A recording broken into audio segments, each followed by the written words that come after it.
What's up, everybody? Welcome to episode 18 of Rookie Mondays. Today, we'll be going over the best real estate calculator on the internet by far. This calculator will tell you if you're going to be profitable or not, because it's giving you every detail you need to be considering when purchasing any type of real estate. So, I want to get into it. Nusi, you want to add anything? Yeah, so we're actually going to do a screen share with you guys. So, whatever we do, you're going to be able to see. And this calculator has details which help you go step by step through everything. So, let's just dive in, bro. Let's get it. All right, guys, so this is exactly what our calculator looks like, right? Basically, you see a bunch of different things right now. I know it can be a little confusing, but we're going to break it down for you guys. So right up here, it says the county that we're looking at, which is Nassau County. That's our first investment property that we want to show you guys. You want to explain why we chose Nassau County? Well, we live in New York, and we know that Nassau is close to the city, so we know it's a desirable area. So we look for a house that is probably going to appreciate over time. Exactly. So the first thing we actually did was go to Zillow, right? So you can actually see right here, we went on Zillow, we typed in Nassau County, and we found this home that we wanted to check out. Basically, you can see 3 bedrooms, 1 bathroom, the square footage, and the house value itself, right? So you take all that information and you actually put in this column right here how much the actual property is worth. After you do that, since this is an investment property, right, we're looking for investments here, we're going to put down 20%, which is exactly what this right here shows you. And when you put the number down, this calculator will calculate everything for you automatically, right? Yeah. So for example, let's just say like I put $10,000 here, right? The numbers, as you saw, changed. But if I just go back and type in like the original value, this is the down payment required, which is 20%.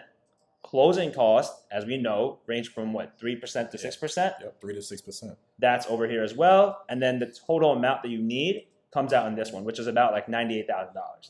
So when you know that, which is obviously pretty hefty, I would say, right? That's a lot. Exactly. So Nassau County, for those of you guys don't know, obviously it's close to the city, as you said, bro. It's pretty expensive. So if you're an investor and you want to check it out, let's just go through some numbers, right?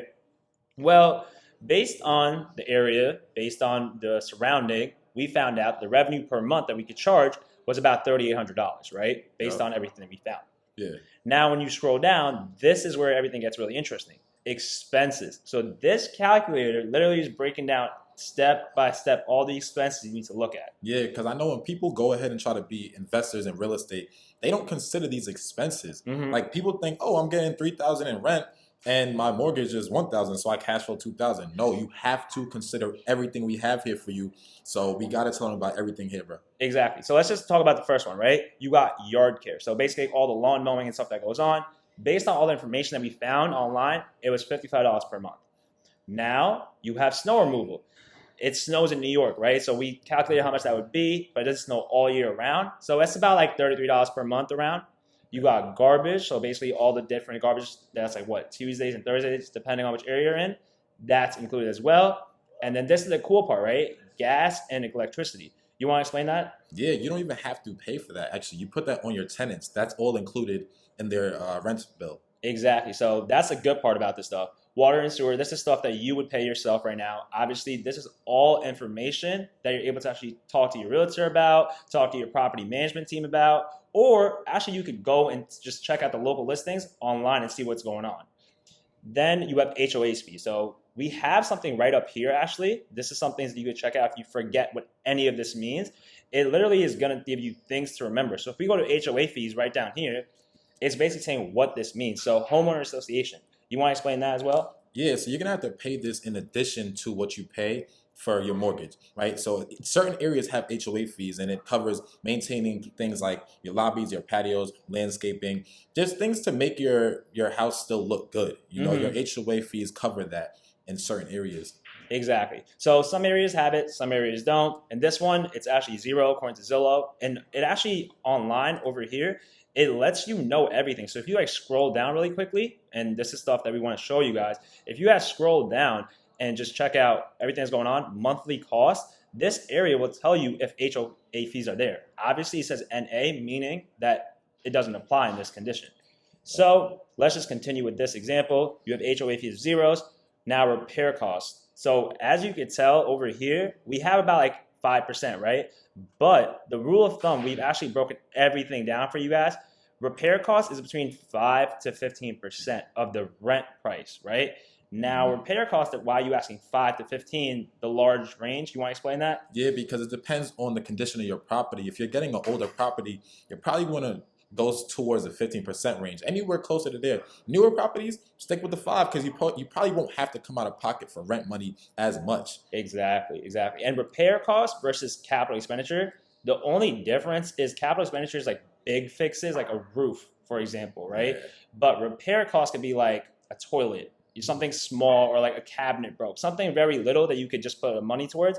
But both of those are actually in right here in the calculator for you to calculate. Yeah, and I want to make sure that we know it's good. It's important to have CapEx because you don't want to one day wake up and be like, oh, I need 20,000 for a roof. Like who's gonna?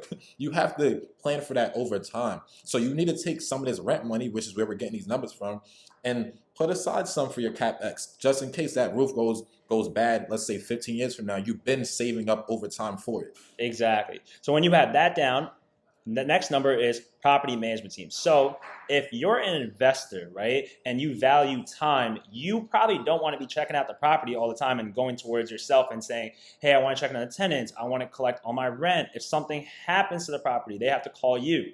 That's a lot of work, right? Especially if you're doing it out of state. Definitely. But you can actually hire a property management team, which is essentially a concept where you have people looking out for your property. So if anything happens to the tenants, they call the property management company. Right? Yeah. So you can always figure out which property management companies to use by just asking your realtor even, or just going online and checking out which companies have great reviews. Yeah, and I want to add with property managers, what they do is they also market your property. So the biggest detriment to any type of real estate investor is when you have a vacancy. But property managers can make sure that your property is never vacant. They can make sure you get renters. So I like that part about them as well. Exactly. And that range, once again, it's up here. Let me just make sure. So we have written down between 7 to 12% of rent price. A cool concept that I learned during this whole process is if the property does not actually get, like, if the rent does not get paid, then we don't have to worry about that. Sorry, I just got a text. But if we don't get, if the rent does actually not get paid that month, the property management company does not get paid that month, which is a cool concept as well. So they're incentivized to collect the money. Yep. And now if we continue to go down, PMI. So we've explained this multiple times, but you want to explain it again? Yeah, private mortgage insurance is something that you're going to have to pay in addition to your mortgage to basically cover the lenders, right? You have to cover the lenders. And in this case, it's 0 because you put down 20%. If you put down 20% on an actual home, you don't have to worry about PMI. Then you got your monthly mortgage. So your monthly mortgage, your property tax, and your insurance could all be found on Zillow. So when you go here, it tells you your principal and interest. That's your actual mortgage. It tells you your insurance. It tells you your property taxes, your home insurance. All that is actually there. So honestly, you're just really copying and pasting as an estimate. Some of these numbers can vary, but this is a great estimate to use.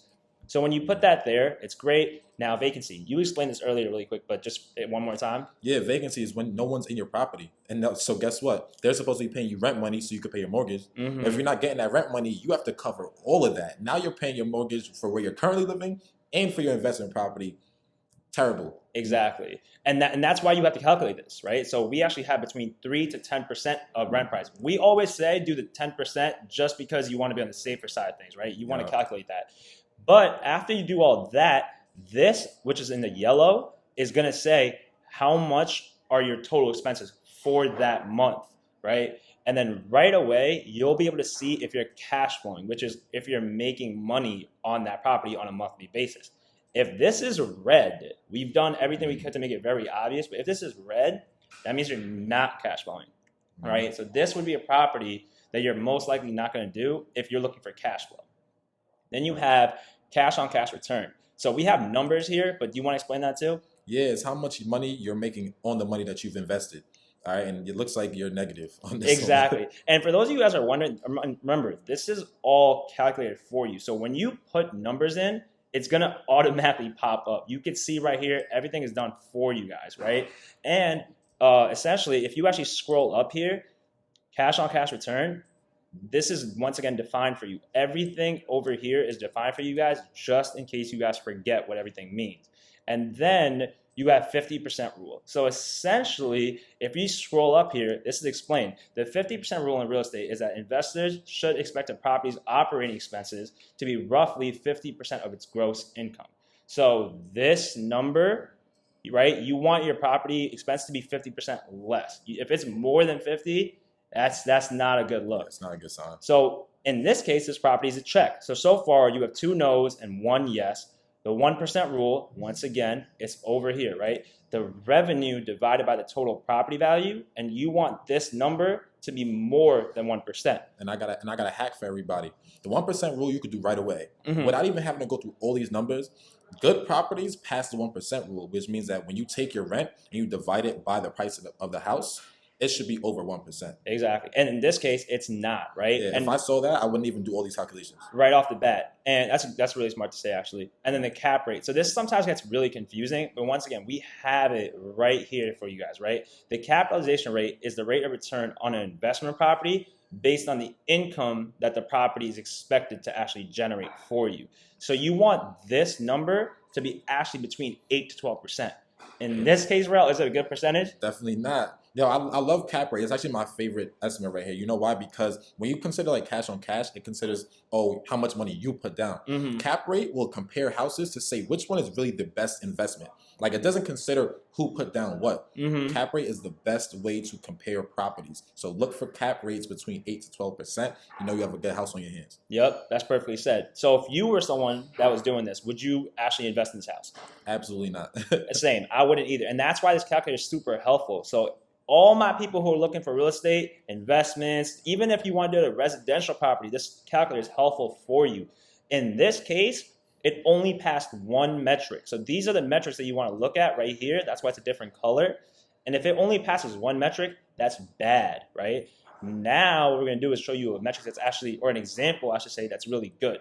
So let's just go to the second sheet, right? And by the way, guys, like you guys have access to this entire thing for free.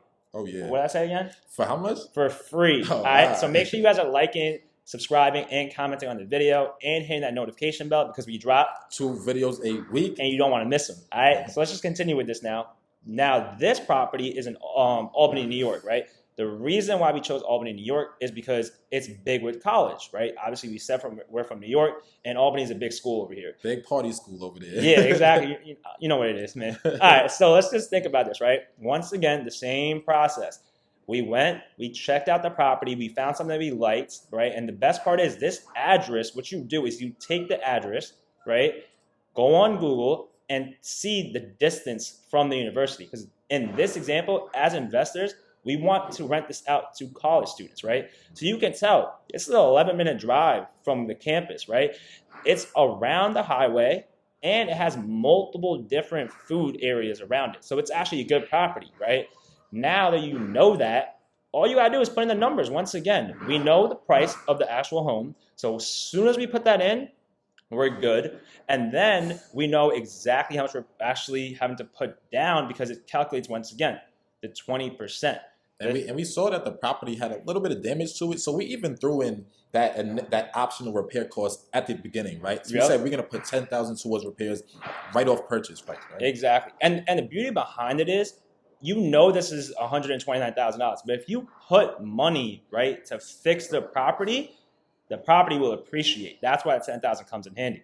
But let's just do the calculations right off the bat on this one, right? So we won't spend too much time on it, but based on the area, we found out how much rent goes for. The website you could use for that is Rentometer, right? So you could use it for completely free. All you do is type in the address, type in the beds, type in the baths, type in the square footage, and after that, after you click analyze, as you can see right here, it breaks down essentially, this is how much the average rent is being collected in the area. Since we know we're renting to college students, here's a tip for you guys. College students pay more rent than the average rent, okay? Because you could charge per room. Based on that information, we said we're gonna do $2,000. So now let's just see how everything works. Since it snows a lot more in Albany, this is a higher price. The yard care is not anything crazy. The same thing with garbage, right? All this information was online. And then, once again, you want to explain this again? Yeah, keep that on the tenants, man. You don't have to pay gas or electricity yourself. Throw that to the tenants. Not at all. The water, obviously, is a little bit higher in Albany than it is in different areas because of, the water is warm water. It snows up there. You want to keep it going. That's why this is $90. Once again, that's all online. HOH fees, $0. Yeah. You got repair costs. if you notice, we actually had this at 7%. Because I don't know if y'all can tell, by looking at the picture here, it could use some repairs. Definitely could. So basically, we had both of these at 7%. You have a property management team at 8%. We spoke to property managers up there, and that's the typical rate they have. PMI, 0. We put 20% down. That's why it's 0. And then you got mortgage payment, property taxes, and insurance. Once again, guys, just come over here really quick. Just scroll down. And then right over here, it's basically telling you everything that you need to know, right? Copy and paste. You got the vacancy. It's calculated for you. You don't have to touch anything. And then after that, we got our expenses for the month. Now let's look, if we are investors, would we do this? Our cash flow. Yeah, you're making $364 a month. Passive. That's pretty sweet. Yep. You got cash on cash return of 11% after you put down $10,000 of repair. That's amazing. That's a fact. That's after the repair money. Exactly. That's amazing. Yeah. 50% rule. Pass. 1% check. Blew it out the water. Yep. The cap rate after $10,000, all of it was put down. Look what you're coming at, 8%. So now this is a 5 out of 5 property that you can get. Don't try getting it because I'm going to try to get it right now. No, I'm playing. But basically, this calculator breaks down everything for you guys, right? So make sure you guys are using this. You would invest in this property, right? I definitely would. Exactly. I just might. Right, exactly. We're going to talk about it. Word. All right, so basically, guys, let's just close it out for you guys right now. All right, so that wraps up the best real estate calculator on the internet. We got information from all types of calculators and put it all in one place for you. So I hope you find a lot of value out of it. Make sure you get it. It's in the description box, y'all. It's free, completely free. Okay, so make sure you go ahead and download that. And this wraps up real estate in general. Like, we did a lot for real estate so far. We will revisit it, but for now, we're going to take a break. And definitely hit us up in our DMs, text us, whatever, if you have our number, because we're always open to any questions. I know this could be difficult, but we got you always. You want to add anything? Nah, that's a fact. So thank you guys. If you guys enjoyed everything, make sure you like, comment, subscribe, and hit that notification bell because we drop 2 videos a week. And you don't want to miss them. We appreciate you guys. Thank you once again. And make sure you check our video out on Wednesday. But until then, peace. Peace.